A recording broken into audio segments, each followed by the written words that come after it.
मेरे प्यारे बच्चे, भले ही आज तुम दोनों एक दूसरे से दूर हो, लेकिन कोई भी रिश्ता इतनी आसानी से नहीं टूटता। दिल से बनाया हुआ रिश्ता इतना कमज़ोर नहीं होता, वो हमेशा बना रहता है, भले ही तुम साथ हो या ना हो।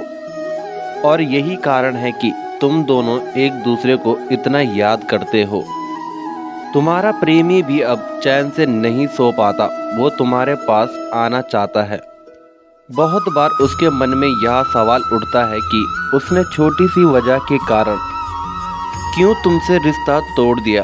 अगर उसने खुद को थोड़ा समझाया होता तो आज तुम दोनों साथ होते।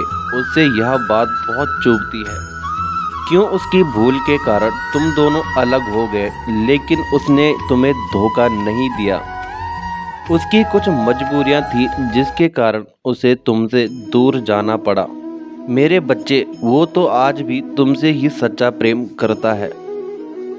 तुम्हारे साथ बिताए समय को याद करके बहुत रोता है, लेकिन वह जानता है कि अब समय निकल चुका है, अब शायद तुम उसे अपनाओगे नहीं।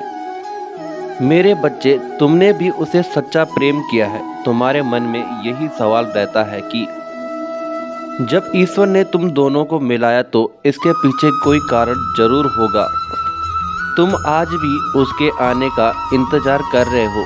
मेरे बच्चे, मैं तुम्हारा दर्द देख रहा हूँ।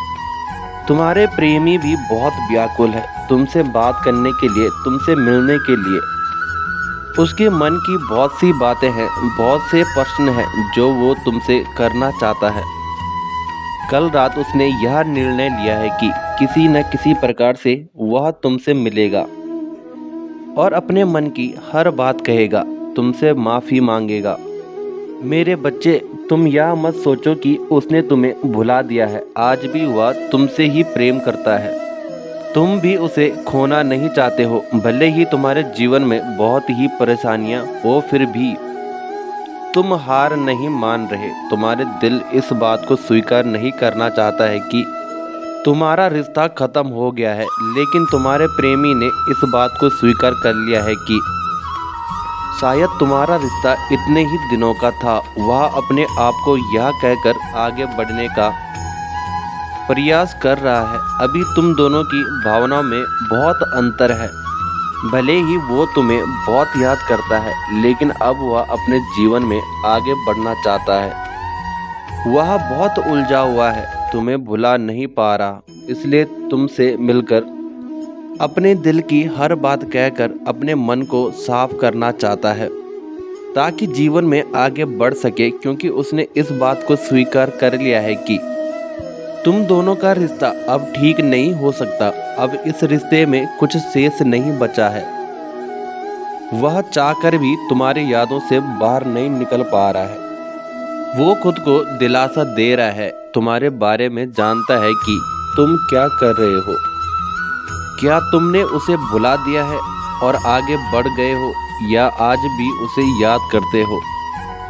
वह तुम्हें भुला नहीं पा रहा है। वो भावनात्मक रूप से बहुत कमज़ोर हो गया है, अभी बहुत ही उलझा हुआ है। ना ही वो आगे बढ़ पा रहा है, ना ही तुम्हें भुला पा रहा है। तुमसे दूर रहकर उसे इस बात का एहसास हो गया है कि तुम ही उसका सच्चा प्रेम हो। वह तुमसे दूसरा मौका चाहता है, लेकिन अभी तुम दोनों का कठिन समय चल रहा है, इसलिए तुम दोनों को यह सब देखना पड़ रहा है। लेकिन तुम हार मत मानो। यदि तुम्हें मुझ पर विश्वास है तो तुम दोनों एक साथ जरूर होंगे। भले ही अभी समय तुम दोनों का विपरीत है, लेकिन जल्द ही सब ठीक होगा। उसे इस बात का एहसास होगा, वह तुम्हारे पास अवश्य आएगा। केवल माफ़ी मांगने के लिए नहीं, बल्कि अपने रिश्तों को एक नई शुरुआत करने के लिए। तुम अपना विश्वास बनाए रखो, हार मत मानो, तुम्हारी जीत निश्चित है। यदि आप महादेव पर विश्वास करते हो और अपने प्रेम को पुनः पाना चाहते हो तो 1111 अंक लिखो और पूरे मन से हर हर महादेव कहें। आपकी इच्छा अवश्य पूरी होगी। महादेव जी का आशीर्वाद आपके साथ है।